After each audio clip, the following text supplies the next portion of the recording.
राधे गुरुजी। जी मेरे सब परिवार की तरफ से आपके चरणों में कोटि कोटि प्रणाम। खुश रहिए। जी गुरुजी, मैं 2 साल से आपकी कथा सुन रही हूँ। मेरे जीवन में बहुत ही ज़्यादा परिवर्तन आया है। पहले मैं मीट मछली खाती थी क्योंकि मुझे पता नहीं था कि ये खाना पाप है। मुझे लगता था कि हाँ, खाने के लिए बना है तो खाते हैं। लेकिन जब से मैंने आपकी कथा सुनी तब मुझे ऐसा एहसास हुआ कि वास्तव में मीट मछली है। जैसे हमें दर्द होता है वैसे उनसे भी कष्ट होता है, इसीलिए हमें मीट मछली कभी भी नहीं खाना चाहिए। चाहे कोई भी जीव जंतु, उससे हमें कभी कष्ट नहीं पहुँचाना चाहिए। और फिर मेरी माता श्री जी का एक प्रश्न है कि जिनसे उन्होंने दीक्षा लिया है वो मीट मछली खाते हैं। ये बात मेरी माता श्री को पहले नहीं पता था, फिर उन्हें अभी पता चला, तो उन्हें क्या करना चाहिए? कोई बात नहीं, यदि गलती करके हम उसे सुधार लें तो भगवान क्षमा कर देते हैं। इसलिए आपने गलती स्वीकार कर, पहले गलतियां स्वीकार कर लो और सुधार कर लो। आपने स्वीकार कर लिया, सुधार कर लिया, गलती खत्म, आगे गलती ना हो बस। गुरुजी, मेरी माता श्री का प्रश्न है कि जिनसे उन्होंने दीक्षा लिया वो गुरु जो हैं उनके, वो मीट मछली खाते हैं। तो ये बात मेरी माता श्री को पहले नहीं पता था, बाद में पता चली, तो उन्हें क्या करना चाहिए ये मैं पूछना चाहती हूँ। अब गुरु ही मांस खाएगा तो फिर समाज को क्या मैसेज मिलेगा? जी, इसलिए आप लोग ना खाइए और भगवान का नाम जपिए, श्रीमन्नारायण श्री। जी जी, धन्यवाद। गुरुजी राधे राधे। जी मेरा आपसे एक प्रश्न है कि अगर जीवन में सब कुछ कर्म और प्रारब्ध के अनुसार ही होता है तो फिर मनुष्य के प्रयास, पुरुषार्थ और भक्ति का हमारे जीवन में बदलने में क्या वास्तविक महत्व है? सब कुछ कर्म नहीं होता, कर्म को धर्म से जोड़ के करना ठीक है। कर्म तो कसाई भी कर रहा है, लेकिन कसाई का कर्म सही थोड़ी है। कर्म चोर भी कर रहा है, चोर का कर्म सही थोड़ी है। इसलिए वही कर्म कीजिए जो सही हैं, उनका परिणाम सही होगा। अब कर्म ही सब कुछ है आप कह रहे हैं, तो ईश्वर की क्या आवश्यकता है? यही सवाल है। और ये था कि फिर मनुष्य के प्रयास, पुरुषार्थ और भक्ति का हमारे जीवन बदलने में क्या वास्तविक महत्व है? सुनो, अजामिल जैसा पापी जिसके कर्म कैसे थे कि वह घोर नरक जाता, लेकिन मरते समय उसके मुख से क्या निकल गया? नारायण। नारायण। तो उसके नारायण धोखे से निकल जाने से, क्योंकि नारायण नाम भगवान का है, इसके कारण उसकी सदगति हो गई, मोक्ष हो गया। ये है भगवान की कृपा। आपका कर्म इतना नहीं था कि मोक्ष पालो, पुरुषार्थ इतना नहीं था, लेकिन भगवान की कृपा हो गई। तो भगवान जब कृपा करते हैं तो वह दे देते हैं जो आपका कर्म और आपका भाग्य आपको नहीं दे सकता। गुरुजी, मेरा दूसरा प्रश्न ये है कि अंतःकरण का जीवन में क्या महत्व है? अंतःकरण, अंतःकरण चतुष्टय, मन, बुद्धि, चित्त, अहंकार, इन चारों को अंतःकरण चतुष्टय कहते हैं। इनका बहुत बड़ा महत्व है। मन, यदि मन ना हो आपका तो आप पागल हो जाओगे। बुद्धि ना हो तो भी आप पागल हो जाओगे। चित्त ना हो तो कुछ याद ही नहीं रहेगा। अहंकार ना हो तो आपका कोई अस्तित्व नहीं रहेगा। तो मूल में ये 4 चीजें ही हैं जिन्हें मन, बुद्धि, चित्त, अहंकार कहते हैं। ठीक, राधे राधे गुरुजी। जी राधे राधे गुरुजी। जी। कल अन्न क्षेत्र आज बंटवाए थे साधु संतों को, और ये जो यहाँ की सेवा है, सब बहुत लोग खाना वेस्ट करते हैं और बहुत लोग सीढ़ियों पे गुटखा खा खा के थूक देते हैं। हाँ मैया, देखो लापरवाह तो लोग हैं। बहुत है, बहुत है। रोटी 2 खानी होती है, 3 ले लेते हैं। 2 खाते हैं, 1 रोटी फेंक देते हैं। हाँ। ढेर सारा चावल वो फेंकता है। बकेट भरी रहती है, देखती हूँ, और सीढ़ियों पे थूक देते हैं गुटखा खा के। सोचिए यहाँ पर 1 ट्रॉली भोजन रोज जूठन बचता है, खाने के बाद जो थालियों से हम लोग झड़ाते हैं, 1 ट्रॉली। और गुरुजी, आज गुरु दक्षिणा लिए आपसे, बम्बई से आई हूँ। आपसे मुलाकात हुई थी मीरा भाईंदर में, गए थे ना आप मीरा भाईंदर जी। तो मैं ठाणे से गई थी आपको वहाँ 2 दिन 3 दिन था, तो लेकिन 2 ही दिन पहुँच पाई थी। कथा सुनी, फिर वहाँ से आई हूँ मैं गुरु दक्षिणा लेने के लिए और वृंदावन दर्शन करने के लिए। ब्रज 84 में जाना था पर नहीं जाना। खुश रहिए और सबको राधे राधे बोल दीजिए। सबको राधे राधे। राधे राधे महाराज जी। जी श्रीमन्नारायण महाराज जी, मैं आपके माध्यम से एक विशेष बात रखने जा रहा हूँ। हाँ कहो। अब चैत्र की नवरात्रि आने वाली हैं, तो जब भगवती दुर्गा मैया का पूजन होता है तो उसमें एक विशेष बात शास्त्रों में कही गई है कि वेश्यालय की मिट्टी के द्वारा भगवती की प्रतिमा बनाई जाए जी। परंतु लोग उस वेश्या शब्द का अर्थ समझते नहीं है, तो उसका गलत अर्थ लगाते हैं जी। तो मैं उसका अर्थ आपके माध्यम से लगाना। कहो कहो। महाराज जी, आगम शास्त्र तंत्र शास्त्रों में वेश्या का अर्थ है जिस प्रकार से लोक जगत में एक वेश्या केवल धन के भाव से स्वच्छंद रूप से किसी भी पुरुष के साथ विचरण करती है, उसी प्रकार जो वेश्या शब्द है तंत्र शास्त्रों के अनुसार उसका अर्थ है कि जो जिस प्रकार वेश्या स्वच्छंद रूप से विहार करती है किसी भी के साथ, उसी प्रकार जो तंत्र में वेश्या शब्द का अर्थ है वो आपका है कि मोक्ष प्रदान करने वाली।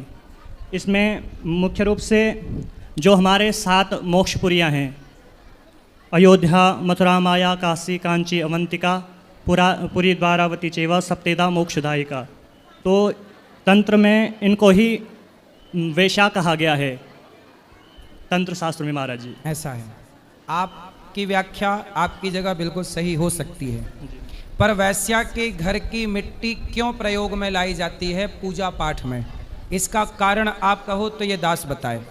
जी बिल्कुल महाराज जी, एक बताऊं? आप सबको ये जानकारी होनी चाहिए कि वैश्या के घर की मिट्टी हमारे सनातन में पूजा पाठ में प्रयोग होती है। तो सवाल ये खड़ा हुआ कि वैश्या का घर तो अपवित्र है, उसके घर की मिट्टी क्यों? तो बताए कि वैश्या के घर की माटी पवित्र होती है। क्यों? सुनो जी। वैश्या के घर की माटी क्यों पवित्र होती है? वैश्या के घर के आंगन की माटी। सुनो, कहते हैं जब कोई व्यक्ति वैश्या के घर में प्रवेश करता है तो वह अपने सारे पुण्य बाहर ही छोड़ देता है। तो जो व्यक्ति के पुण्य होते हैं वह वैश्या के आंगन में रह जाते हैं और वह पाप लेकर के उसके कमरे में प्रवेश कर जाता है। इसलिए वैश्या के घर के आंगन की माटी पवित्र मानी जाती है, क्योंकि हर वैश्यागामी पुरुष कोई ना कोई पुण्य तो किया होगा, लेकिन जब वो वैश्या की संगति में जाता है तो उसके सारे पुण्य उसका साथ छोड़ देते हैं। वो साथ कहाँ से छोड़ते हैं? उस वैश्या के आंगन तक साथ रहते हैं। कहते हैं अब तो ये जा ही रहा है, इसलिए उसके आंगन की माटी पवित्र है। और जो आप कह रहे हैं एक कारण ये भी है। जी महाराज जी, मुखिया जो आगम तंत्रों के अनुसार पर लोग इसका गलत अर्थ लगा देते हैं कि वेश्यालय की मिट्टी के द्वारा भगवती की प्रतिमा बनाई जाती है। जी, जी। परंतु इसमें जो सप्तपुरियाँ हैं उनके लिए विशेष नाम दिए गए हैं, जिसमें गुप्त वेश्या, महावेश्या, कुल वेश्या, महोदया, राजवेश्या, देववेश्या, ब्रह्मवेश्या च सप्तदा। अर्थात ये जो सप्तपुरियाँ हैं स्वच्छंद रूप से अपने इनका इतना प्रभाव है कि किसी को भी मोक्ष प्रदान कर सकती हैं, इसलिए इन्हीं पुरियों से ला करके भगवती की प्रतिमा बनानी चाहिए। ये भी बात सही है जी महाराज जी। यही बात सही है, ये भी हो सकता है जी कि यही बात सत्य है। पर जो मैंने किसी प्रकार सत्संग करता रहता हूँ आचार्यों से, जो मैंने सुना कि वैश्या के घर का जो आंगन है, कोई भी व्यक्ति जाएगा वैश्या के घर तो जाने वाला कोई ना कोई तो पुण्य किया ही होगा।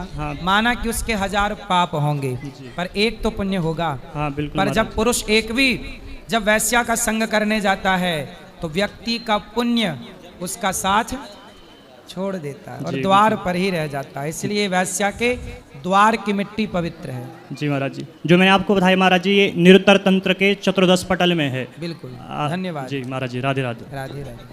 गुरुजी राधे राधे जी। गुरुजी ऐसा है कि 3 साल हो गए, घरवाली गुजर गई है। कोई काम धंधा करता हूँ तो वो नहीं चलता, कोई सिक्योरिटी गार्ड की नौकरी कर सकता हूँ तो वो छूट जाती है। कहाँ पत्नी? समझ में नहीं आ रहा है क्या करूँ, कैसे करूँ। आपकी शरण में आया हूँ, यहाँ खाने की व्यवस्था तो है, कुछ कृष्ण जी की कृपा हो जाए। बच्चे कहाँ आपके? क्या कह रहे हैं? बेटा बड़ा लड़का अलग रहता है जी, छोटा बेटा मेरे साथ आया हुआ है। आपका बेटा? बड़ा लड़का अलग रहता है जी, छोटा लड़का मेरे साथ आया हुआ है। वो भी जरा गिरता पड़ता रहता है, चोट लगती रहती है, कोई रोजगार नहीं है गुरुजी। तो बड़ा परेशान हूँ गुरुजी। कुछ काम कर लो, पैसे कमाओ, बच्चों को तो पढ़ाना लिखाना ही पड़ेगा, है ना? क्या करना चाहिए गुरुजी? आप ही मार्ग। बिजनेस कर लो, धंधा कर लो, पैसे तो काम चाहिए ना, कुछ बिजनेस कर लो। एक मिनट गुरुजी, जरा आप लड़के से बात करेंगे, मेहरबानी होगी। गुरुजी राधे राधे जी। मैं लड़का हूँ जी इनका छोटा। क्या करते हो? मैं सर वैसे ड्राइविंग करता हूँ गुरुजी। तो पिताजी क्यों परेशान हैं? जी मेरे अभी 3 साल पहले माता जी एक्सपायर हो गई थी। जी। जब से मैं भी डिप्रेशन में चला गया था, फिर मेरा एक्सीडेंट हो गया तो मेरी रीढ़ की हड्डी में चोट लग गई थी। तो डिप्रेशन में क्यों चले गए?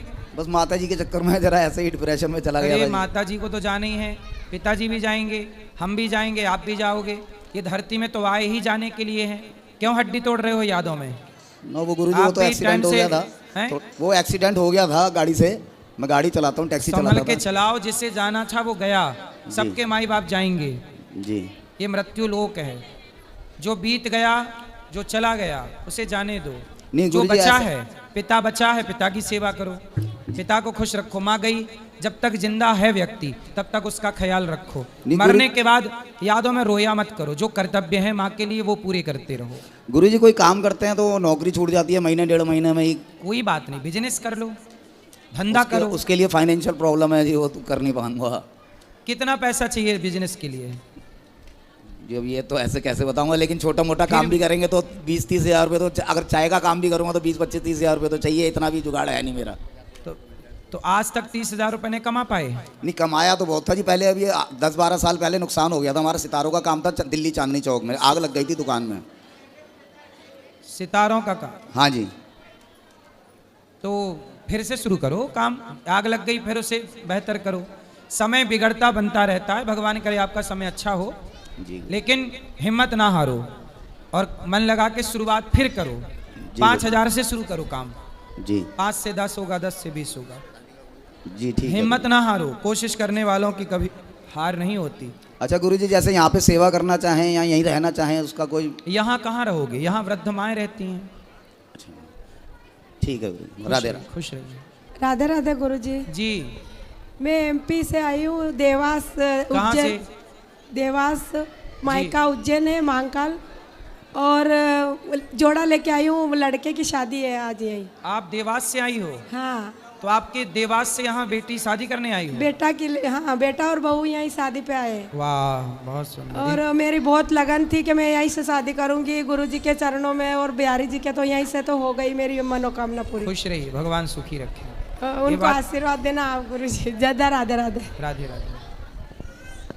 राधे राधे गुरुजी। हाँ जी। गुरुजी ये मेरा एक समस्या, हमारे परिवार हमारे साथ नहीं रहना चाहती हैं। पत्नी जी आपके साथ नहीं रहना चाहती? जी। किसके साथ रहना चाहती हैं? ये मुझे नहीं बताती हैं, बोलती हम कि आपको साथ नहीं रहना है। पति पत्नी से बात कराओ। जी राधे राधे गुरुजी। क्या नाम है आपका? कंचन। तो आप अपने पति के साथ क्यों नहीं रहना चाहती? हमेशा मारते हैं मेरा। मारते हैं? क्यों मारते हो, बात कराओ। पाठक वहीं रहो, चलो। हाँ गुरुजी, हम इनको मारते नहीं है गुरुजी। मैं गुजरात था, हमारी पत्नी अयोध्या धाम गई थी, हमको पता ही नहीं थी। हम इनको जब ये घर आई, हमको पता चला घर पे यहाँ वहाँ घूम रही है, मैं इतना पता चला, फिर ये भाग गई भोर में। कहाँ भाग गई? मुंबई भाग गई। मुंबई में कहाँ? मुंबई में यही जानती, हमको ये बताती नहीं है कहाँ गई थी। अरे तो वो अपने से अयोध्या घूमने गई होंगी, तो जी। तुमने क्यों मारा? हम इनको मारा ही नहीं। जब अयोध्या गई थी 4 दिन बाद आई गुरुजी। शादी के कितने साल हो गए आपके? 8 साल। 8 बच्चे हैं? जी हाँ, ये दोनों। ये 2 बच्चे हैं जी। तो अब देखो, प्रेम से रहो, मारा पीटी क्यों करना? पत्नी पे हाथ नहीं उठाना चाहिए। गुरुजी ये कहीं भी जाती है तो हमारा धर्म नहीं है पूछने का। हाँ, पूछने का धर्म है। क्यों बिना पति को बताए नहीं जाना चाहिए कहीं? बात कराओ। बिना पति को बताते हैं गुरुजी तो बार बार वही बात, मेरे को गलत इल्जाम लगाकर बार बार मारते हैं। झूठ नहीं बोल रही हैं गुरुजी। नहीं, अब नहीं मारेंगे, पर आपको बिना बताए जाना चाहिए? आप पहले ये बताओ। नहीं। पति को बताए बिना जाना चाहिए? नहीं। तो आप चली जाती हो। जब जाओगी बिना बताए तो कोई भी व्यक्ति गलत सोचेगा। आप अपने पति की जगह, माना कि आप पति होती और ये पत्नी होते, तो ये चले जाते, तो आप ना सोचती गलत इनके बारे में? उत्तर दो। हैं? क्यों नहीं? तो फिर ऐसे वो सोच रहे हैं। गुरुजी हम इनके साथ नहीं रहना चाहते। क्यों? किसके साथ रहना चाहते हो बताओ? अभी मेरे मतलब कोई नहीं है, बस मैं इनसे तलाक लेना चाहती हूँ। तलाक लेना है? क्यों? माइक पास में लो पाठक। क्यों तलाक लेना है? किस बात से तलाक लेना है? गुरुजी मेरे को ये मार रहे हैं, मेरा इस दर्द हो रहा है हमेशा। दर्द अभी आपका हॉस्पिटल में हम ठीक करा देंगे, बिल्कुल निःशुल्क, ठीक है, इलाज करा के। लेकिन आपके पति को हम समझा देंगे कि ना मारे। यदि वो नहीं मारेगा कभी, तब तो आप तलाक नहीं लोगी ना? गुरुजी जी मेरे पूरे गांव में पूरे हर जगह बदनामी कर दिए हैं, क्योंकि ये गलत है इसके साथ उसके साथ। तब क्या करूं गुरुजी? क्यों? पत्नी पे आरोप क्यों लगाते हो गलत है? गुरुजी गलत नहीं लगाता हूँ, मैं गुजरात में था, ये अयोध्या पे 4 दिन बाद आई। ठीक गुरुजी, जब मैं घर आया इनको पता चला कि हमारे पति आ रहे हैं, ये भाग गई। 1 महीने मुंबई थी, फिर वहाँ पे आई, फिर दिल्ली भाग गई हमारे साथ, फिर 4 दिन गुजारी, दिल्ली भाग गई, हमको बताए नहीं। तो जब गांव में हुल्ला होगा तो सब बदनाम करेंगे ना इनको। तो बेटा आप महीने महीने गायब रहती हो, तो पति से कोई पूछेगा कि पत्नी कहाँ है, तो क्या बताए पति? बस गुरुजी मेरे को इनके साथ नहीं रहना है। नहीं तो आप 1 महीना जब बम्बई गई और दिल्ली गई तो किसके साथ गई? गुरुजी वो मेरे जान पहचान, मेरे भैया रहते थे तो वो ही गई थी। कौन भैया है वो? मतलब मेरे सब भैया रहते हैं, तो मैं भैया आपका सगा भैया? भैया के पास नहीं सगा, गई थी। आपका सगा भैया? हाँ। तो आप भाई के पास थी? नहीं, स्टेशन पे थी। 1 महीना स्टेशन में? 1 महीना नहीं थी, 10-12 दिन थी। 10-12 दिन स्टेशन में? जी। स्टेशन में कहाँ खाती, कहाँ सोती? वही मतलब कोई था आपके साथ उस समय? कौन था आपको रोटी लाने वाला, भोजन देने वाला कौन था? मेरे भाभी का भाई था। भाभी का भाई, उसके साथ आप 10 दिन थी? हाँ। तो वो आपको क्यों आपके साथ रहना चाहता है? पता नहीं। वो आपका क्या लगता है रिश्ते में? रिश्ते में साला लगेगा, भैया का भाई है तो साला है, तो मेरा भी साला लगेगा। भैया का भाई तो आपका भाई हुआ? नहीं, भाभी का भैया है। भाभी का भाई। तो वो आपके साथ 10 दिन रहा? जी। तो क्यों, किस अधिकार से रहा वो? आपने किस अधिकार से रखा उसको? आपके ऊपर अधिकार किसी और का है कि आपका पति का है? पति का है। फिर और आप बिना बताए पति को छोड़कर जाती हो 1 महीने के लिए, 15 दिन के लिए। आप सही हो कि गलत हो? जब मैं बदनाम हो गई हूँ तो गलती ही उनसे। तो क्यों बदनाम हो रही हो? तो बस मेरे को नहीं रहना। सुधार भी तो कर सकते हैं, घाव हो जाता है तो भर जाता है कि नहीं? नहीं, मेरे को रहना ही नहीं इनके साथ। अच्छा, पति आपको सॉरी बोले तब? अब ये नहीं मारेंगे और सॉरी बोलेंगे? मैं रहेंगे नहीं इनके साथ, मैं नहीं रहूंगी इनके साथ। मतलब आप किसी और के संग रहने का सोच चुकी हैं? जी। कौन है वो? आप प्यार करती हैं उससे? जी। कौन है वो? वही भैया के साले। भैया से प्यार हो गया है? भैया के साले। आप उसके साथ रहोगी अब? जी। शादी करोगी उससे? जी। तो फिर आपका पति गलत कहाँ है? आपका पति सही शक कर रहा है, आप तो गलत हो। जब ये मेरे को उसी के साथ बदनाम करते हैं तो रहूंगी। अरे बदनाम कोई यूं थोड़ी करता है, बिना धुआं के थोड़ी, बिना आग के फिर थोड़ी धुआं उठता है। कुछ तो गलती उसने देखी होगी। अब आपके 2 बच्चे हैं। नहीं देखे हैं। अच्छा, उसकी शादी हो गई भैया की आपके? भैया की हो गई है, उनके साले का नहीं हुई। तो आपके भैया सगा भैया है? नहीं, बड़की मम्मी का। बड़ी माँ का बेटा? बड़ी माँ का बेटा भी तो आपका भाई हुआ? उनका साला। तो उनका साला जो है, उनको पता है कि आपका उनसे चक्कर है? जी। पता है? अच्छा, उसका ब्याह हो गया है 8 साले का? नहीं। तो आपके 2 बच्चे हैं, इन 2 बच्चों को वो अपना लेगा?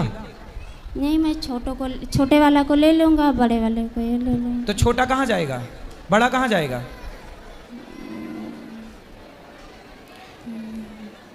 कहाँ जाएगा बड़ा? बताओ, बड़ा कहाँ जाएगा? मतलब आप कैसी माँ हो कि बच्चे को छोड़कर किसी और के संग चलोगी? आपके पति में क्या गलती है, क्या कमी है आपके पति में? अच्छा पति है, कमाता है, आपको प्रेम करता है, आप किसी और से प्रेम करती हो। बेटा, ऐसी स्त्रियां घोर नरक जाती हैं जो अपने पति को धोखा देती हैं। अब देखो, आप अपने पति को भी धोखा दोगी यदि उससे शादी करोगी तो, और आप अपने बेटे को भी धोखा दोगी। इससे आपका लोक भी बिगड़ेगा, परलोक भी बिगड़ेगा। वो आपसे प्यार व्यार नहीं करता, वो तो आपका यूज करना चाहता है। वो जो आपके भाई का साला है, वो आपका यूज कर रहा है और यूज करके छोड़ देगा। तुम कैसी माँ हो, जब तुम अपने बेटे की सगी नहीं हो तो कोई लड़का तुम्हारा सगा होगा? तो ये नहीं दोनों को दे रहे हैं, मैंने बोला कि भाई दोनों को दे दो, मैं इसी के इन्हीं दोनों को लेकर पुष्पा। आपके पति में क्या कमी है? पति में ये कमी है ना कि वो आपको गलत बोलता है। गलत आप ना करो, आप उसके संग रहती हो, आप मत रहो, आपका पति नहीं बोलेगा गलत। बताओ, आपका पति गलत नहीं बोलेगा, आपको प्रेम से रखेगा, तब तो तलाक नहीं दोगी ना? बोलो बोलो बोलो। पति आपका सॉरी बोले आपको, तब तो आप तलाक नहीं दोगी ना? बताओ। मेरे को रहना ही नहीं रहना? नहीं। दिल लगा गधी से तो परी किस काम की, आपके लिए कहावत बनी है ये बेटा सर्वनाश करने वाली बातें हैं, सर्वनाश होता है। तुम पराये पुरुष के चक्कर में अपना बसा बसाया घर बिगाड़ रही हो, बहुत पश्चाताप करना पड़ेगा बेटा। इन बच्चों का भविष्य सोचो क्या होगा। मेरे को चक्कर आ रहा है। किसको चक्कर आ रहे हैं? लो बात करो, पति से बात कराओ। तुम पहले चक्कर, तुम्हारा वहां भी चक्कर है, यहाँ भी चक्कर है। जी गुरुजी। बोलो।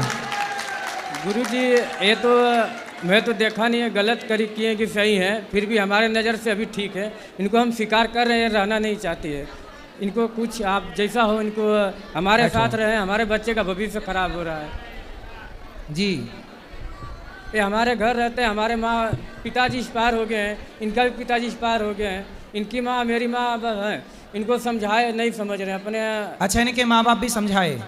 जी, माँ है, पिताजी नहीं है। तो इनकी माँ ने समझाया जी कि चक्कर में ना पड़ो? ना पड़ो। तो वो कौन लड़का है जिनके चक्कर में ये है? वो लड़का इनके जो बड़ी माँ है, उनके बेटे का साला है, यानी के भाभी का भैया।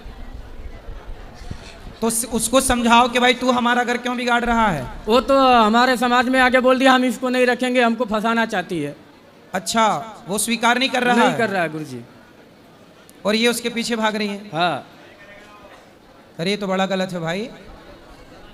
तलाक मांग रही है गुरुजी। हम इनको बोले कि आपको तलाक चाहिए तो चलो हम अपना बिंदा बाबा धाम ले जाते हैं गुरुजी के पास, जो बोलेंगे गुरुजी मैं वो कर दूंगा आपके लिए। नहीं, आप तलाक मत दो, इनको समझाओ। ऐसा है ना कि इनका दिमाग किसी ने माइंड वॉश कर दिया है, दिमाग इनकी सोच, अपनी क्षमता खत्म हो गई है सोचने समझने की, अपना निर्णय लेने की क्षमता नहीं है। इसलिए आप अपनी पत्नी का साथ दो और समझाओ, धीरे से ठीक हो जाएगी। गुरुजी मैं इनको तलाक नहीं दूंगा है, बोलती है मैं आत्महत्या कर लूंगा, मर जाऊंगा, फंसा दूंगा। यदि आप नहीं जाने देंगे तो फंसा दूंगा, ऐसा बोलती है जी। और वो लड़का तो स्वीकार नहीं करता ना इसको, फिर क्या करेगी ये? बोलती है मैं अकेला रह लूंगा, अपना अकेला कमाऊंगा खाऊंगा, लेकिन आपके साथ नहीं रहना चाहता। अच्छा, बात कराओ एक बार फिर से, बात करो, सुनो। क्यों? वो लड़का तो आपसे प्यार शादी करना नहीं चाहता। बताओ, वो लड़का तो शादी नहीं करना चाहता आपसे, फिर सो गई? सुनो, वो लड़का आपसे शादी करना नहीं चाहता जिससे आप प्यार करती हो, फिर क्या होगा? मैं कहीं रह लूंगी अकेले। क्या कर लूंगी? कहीं रह लूंगी। पति के साथ रहो ना मेरी बहन। पति ने क्या बिगाड़ा है आपका? देखो पति कितना अच्छा है, वो जानता है कि तुम किसी और के साथ फंसी पड़ी हो, फिर भी आपको स्वीकार कर रहा है। ऐसा आदमी कहाँ मिलेगा? बताओ क्या हो गया भाई स्त्रियों को? पतियों को कोई ड्रम में पैक कर रहा है, कोई खाई पे फेंक रहा है, एक ये तीसरी जिंदाबाद है, ये चली। बताओ। मेरे को नहीं रहना है गुरुजी इनके साथ। क्यों नहीं रहना है? उसी तरह पति के साथ क्यों नहीं रहना? आपका पति अच्छा है कि बुरा है? बुरा है, हमेशा मेरे को मारता है। अच्छा, मारता है इसलिए आप किसी और के चक्कर में पड़ गई? जी गुरुजी। अब देखो आपकी भी गलती, आपने मारा तो उसे प्यार तो चाहिए था ही, तो आपने प्यार नहीं दिया तो कहीं और ले लिया प्यार उसने, इसलिए अब आप मारा। इसलिए कहता हूं सुनो, अपनी अपनी पत्नियों को मारना मत, प्यार करना, नहीं तो उसको प्यार चाहिए, तुम ना सही कोई और सही।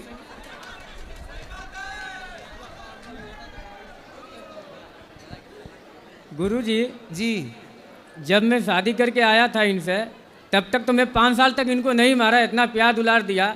अब हमारे 2 बच्चे हो गए थे, परदेश कमाने नहीं जाऊंगा। कमाने हम परदेश जाते हैं, आप बोले कि हम मायके जा रहे हैं, अब तुम जाओ किसी और घर, हम मायके में पूछें तो बोले हमारे यहाँ नहीं आइए।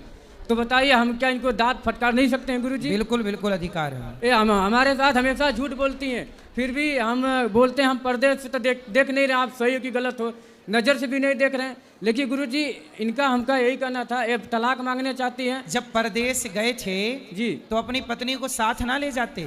लेके गए थे गुरुजी, हाँ। छत्तीसगढ़ लेके गए थे। हाँ। तो मेरी माँ की तबीयत खराब हो गई थी तो मैं घर पे इनको छोड़ दिया। वहाँ पे मेरा काम नहीं चल रहा था, मैं गुजरात में आके शिफ्ट हो गया। तो इनको घर छोड़ दिया। तो घर पे 1 साल तक ठीक था, 2 साल के बाद फ़ोन करता हूँ तो फ़ोन नहीं उठाती हैं, नंबर ब्लॉक कर देती हैं। दूसरी बात है कि मैं दूसरे नंबर से फ़ोन करूँ, इनके चक्कर में नया सिम खुला लेता हूँ कि फ़ोन उठा ले, तो फ़ोन वो भी सिम तोड़ के फेंक देती हैं। और मायके में जाती है तो मायके वाले बात करने के लिए बोलते, फिर भी बात नहीं करती है। लेकिन हम सब तो अपना मन की बात अपने पास छुपा के रखते थे, चलो हमारी घर वाली मैटर है अपना समझ लेंगे। लेकिन आज हद पार कर दी गुरुजी, इसलिए हमको आपके चरण में आना पड़ा।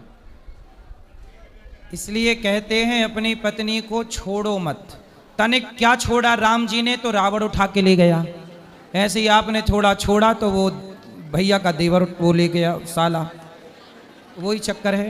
तो गुरुजी इसलिए तुलसीदास जी ने कहा है कि नारी को देखते रहो, ढोल गवार शूद्र पशु नारी सकल ताड़ना।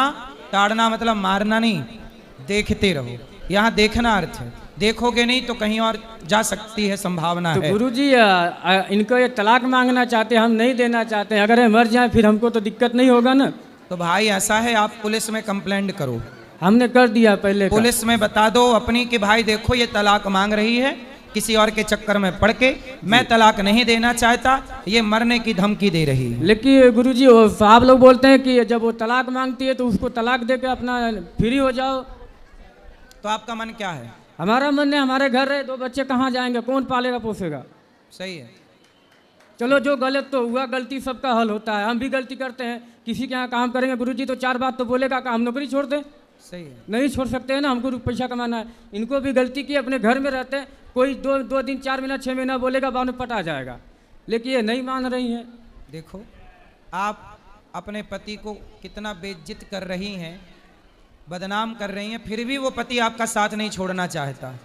ऐसा पति आपने कोई पुण्य किया होगा तब मिला है। और अब जो आप जिसके चक्कर में पड़ी हो वो टपोरी है 1 नंबर का, तुम्हारी जिंदगी बर्बाद कर देगा। बात कराओ। गुरुजी ये लोग मेरा गहना गुड़िया सब कुछ बेच दिए हैं, मंगलसूत्र तक ले भी बेच दिए हैं। मंगलसूत्र तो आपने पहना है? नहीं, ये छोटी लॉकेट है, मेरी मम्मी ने दी है। तो इन्होंने बेच दिया? इनके मम्मी पापा ने, इन्होंने भी मिलकर बेचे हैं। कितना सोना था आपके पास? बस यही है का है। तो मैं आपको एक मंगलसूत्र आपके पति को देता हूँ, वो आपको दे देंगे, फिर आप तो नहीं दोगी ना तलाक? नहीं गुरुजी, मेरे को रहना ही नहीं है। आपको सोना हम दिए देते हैं, ठीक है? आपको सोना दिए देते हैं, आपका पति अभी आपको मंगलसूत्र पहनाएगा, फिर तो नहीं दोगी ना तलाक? मेरे को नहीं चाहिए गुरुजी। फिर बहाना है तुम्हें, तो तुम्हारा पति तुम्हें पैसा दे, सोना दे। गुरुजी मेरे साड़ी कपड़े सब फूंक देते हैं, फाड़ देते हैं गुरुजी। अभी हम आपको नई 10 साड़ियाँ देते हैं, तब तो नहीं दोगी ना तलाक? अभी आपका पति आपको 10 साड़ी देगा, अभी हम उसको देंगे, वो आपको देगा, तब तो नहीं दोगी ना तलाक? मेरे को चाहिए।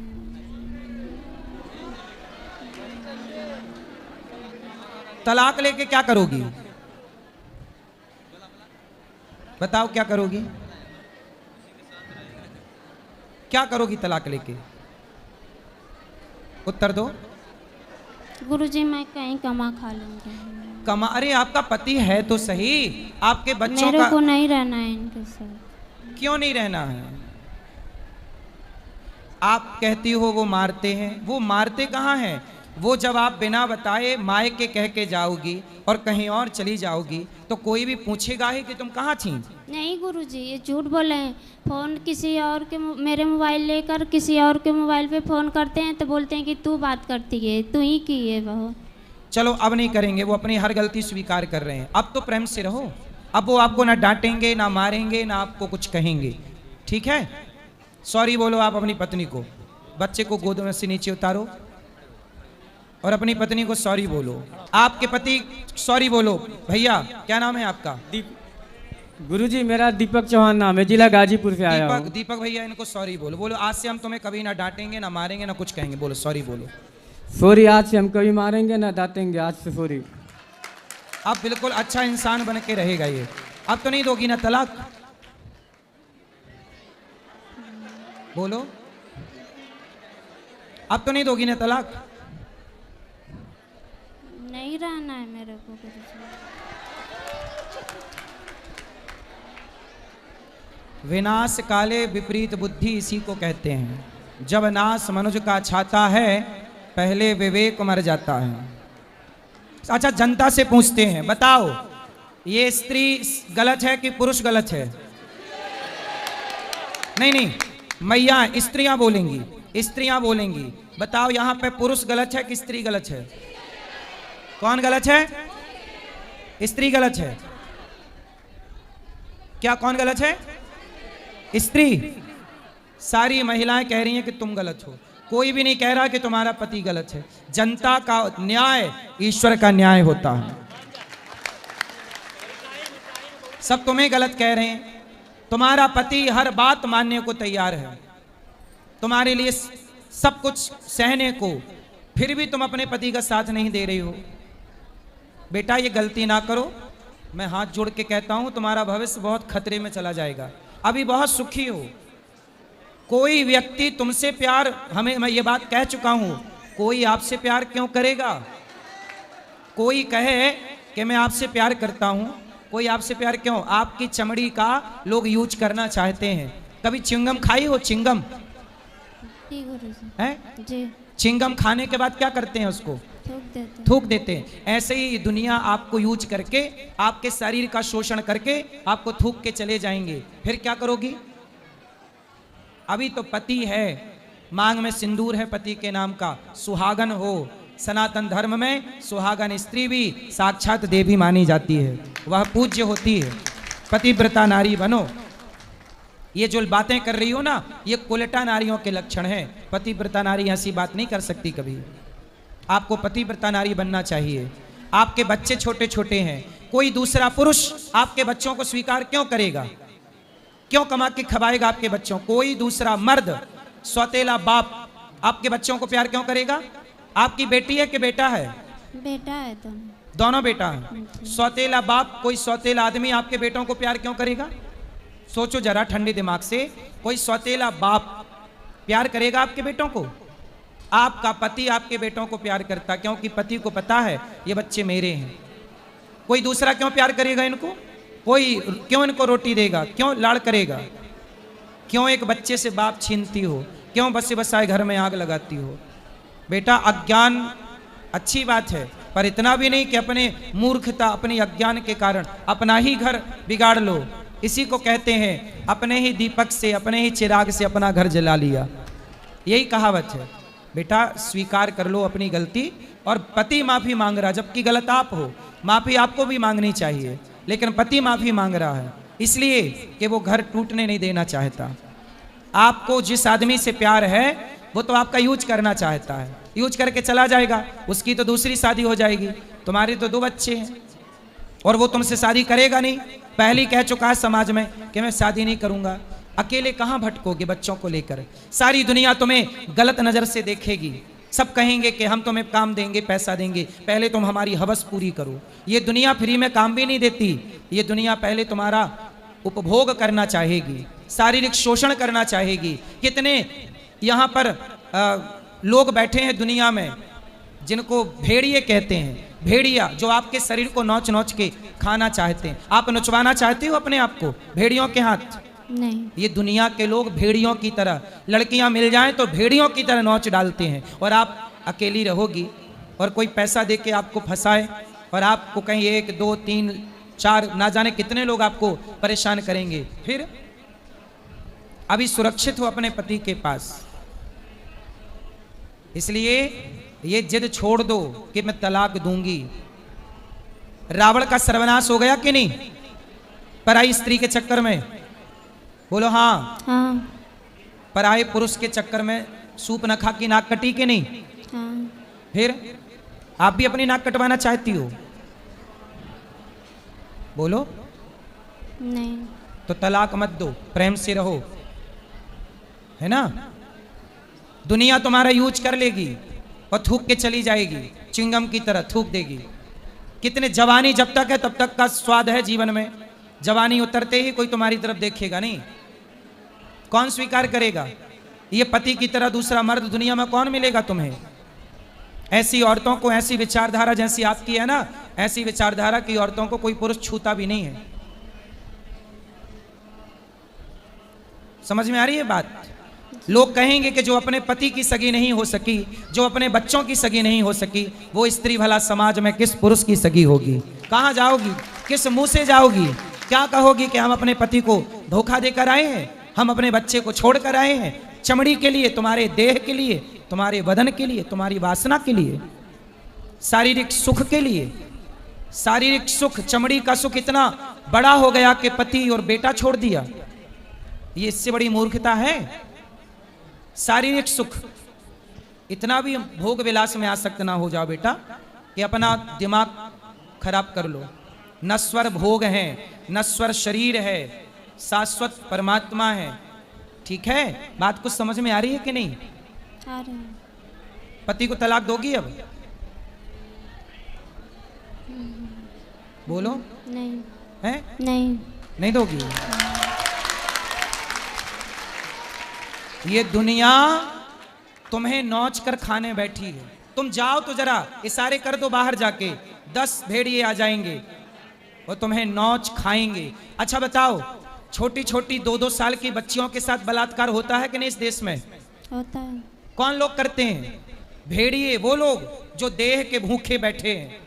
वो जिस आदमी से तुम कहती हो प्यार है, वो भी तुम्हारे साथ दुराचार करना चाहता है, शरीर का सुख लेना चाहता है। ये वासना पूरी होगी, थूक के चला जाएगा। ऐसे ही कल दूसरा आएगा, वो भी अपना सुख भोगेगा, तुम्हें छोड़ के चला जाएगा। दुनिया तुम्हें वैश्या बना देगी। आज इस बिस्तर पर, कल उस बिस्तर तक, सैकड़ों बिस्तर तक पहुंचाया जाएगा आपको, यदि आप गलत हाथ लग गई तो। ये बात सही है कि गलत है? क्या लड़कियों को बाजार में बेचा नहीं जाता? क्यों? क्या वैश्यावृत्ति नहीं होती? तो आप किस ओर चली हो? पतिव्रता नारी बनो। इतना अच्छा पति मिला है, कोई दूसरा पुरुष कभी इस तरह की नारी को स्वीकार नहीं करता, लेकिन आपको तो सारी जिंदगी इस आदमी के पांव धो के पियोगी तो भी कम है, क्योंकि पति इतना अच्छा है आपका। मैं समाज से प्रार्थना करता हूं कि कोई भी, देखो ये लड़की रास्ता भटक गई, अब सही हो गई, लड़का बिल्कुल सही है। समाज, आप किसी का मजाक ना उड़ाएं कि तू ऐसा है, तू ऐसी है। मैं सबसे बोलता हूं, कोई किसी का मजाक नहीं उड़ाएगा। रिश्तों को बचाइए, बनाइए। गलत, मेरे दिमाग में कोई व्यक्ति गलत नहीं होता। कैकई गलत नहीं थी, सूपनखा मंथरा ने गलत कर दिया, मंथरा ने भड़का दिया। ऐसे ये लड़की भी गलत नहीं है, इसको उस लड़के ने भड़का के और इसको गलत करना चाहा, लेकिन ये सही रास्ते पे आ गई। अब बेटा वो लोग आपको बिगाड़ना चाहते हैं, लेकिन आप किसी के कहने पे अपना घर ना छोड़ो, अपना पति ना छोड़ो। मैं यदि कह रहा हूं तो मैं नहीं कह रहा हूं, भगवान ही मेरे द्वारा आपसे कहवाना चाह रहे हैं कि आपका घर बस जाए। कृष्ण की बात दुर्योधन ने नहीं मानी, सर्वनाश हुआ दुर्योधन का, कुल में पानी देने वाला नहीं बचा। मैं भी आपको आपका भाई बन के कह रहा हूं। मैं आपका कौन हूं? भाई। तो आप मेरी बहन बनोगी? जी। तो मेरी बहन श्रेष्ठ विचारधारा वाली होनी चाहिए। ऐसी ना हो कि अपने पति को तलाक दे के किसी और के संग रहे। तो आप मेरी बहन बनोगी? जी गुरु। तो आज से ये सब चक्कर छोड़ के केवल समर्पण पति में करना। और पति कभी कुछ डांटे मारे, मेरे पास आना, मैं इसके कान पकड़ के इसको ठीक करूंगा। ये पक्का वादा, ये वादा कर चुका है वृंदावन में, ये वचन दे चुका है, ना डांटेगा ना मारेगा। लेकिन आप भी आज से बिना पति को कहे कहीं नहीं जाओगी, पक्का प्रॉमिस करो। पक्का प्रॉमिस। आप भी पति को सॉरी बोलो, हमने गलती की, सॉरी। सॉरी। अब तलाक नहीं लूंगी, नहीं लूंगी, आपके साथ रहूंगी। रहोगी ना प्रेम से? चलो अब ताली बजाओ।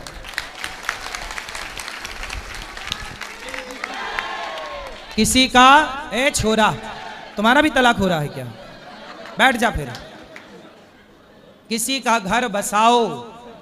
उस आदमी को मेरी नसीहत है, जिस आदमी, क्या नाम उस आदमी का, ये बताओ, तुम बताओ। वो लड़के का नाम क्या है? हरबंश। हरवंश जी। हरवंश। जिस लड़के ने इस लड़की का घर बिगाड़ना चाहा, बेटा 7 जन्म तक तेरा घर नहीं बसेगा। तूने किसी आदमी का वसा वसाया घर उजाड़ा, कोई स्त्री किसी स्त्री का घर उजाड़ेगी और कोई पुरुष किसी पुरुष का घर उजाड़ेगा, तो ईश्वर का न्याय है 7 जन्म तक तुम्हारा घर नहीं बसेगा।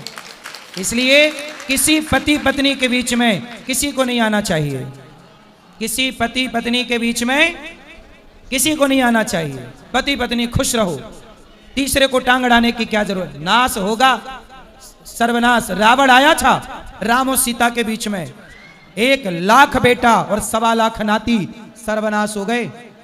पति पत्नी के बीच में मत आना, कोई भी, कोई स्त्री मत आना, कोई पुरुष मत आना, वरना सॉरी ना बोल पाओगे अपने आप को। ईश्वर की लाठी जब चलती है तो आवाज नहीं होती।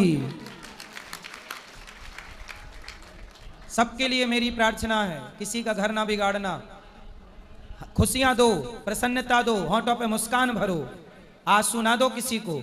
आज ये महिला यदि तलाक ले लेती तो इनके दोनों बच्चे अनाथ हो जाते, सौतेले बाप की बलि चढ़ जाते, पता नहीं लाड़ मिलता कि नहीं, प्यार मिलता कि नहीं। लेकिन आज मुझे इस बात की खुशी है कि मेरे कहने से मेरी बहन बात मान गई और निर्णय बदल दिया।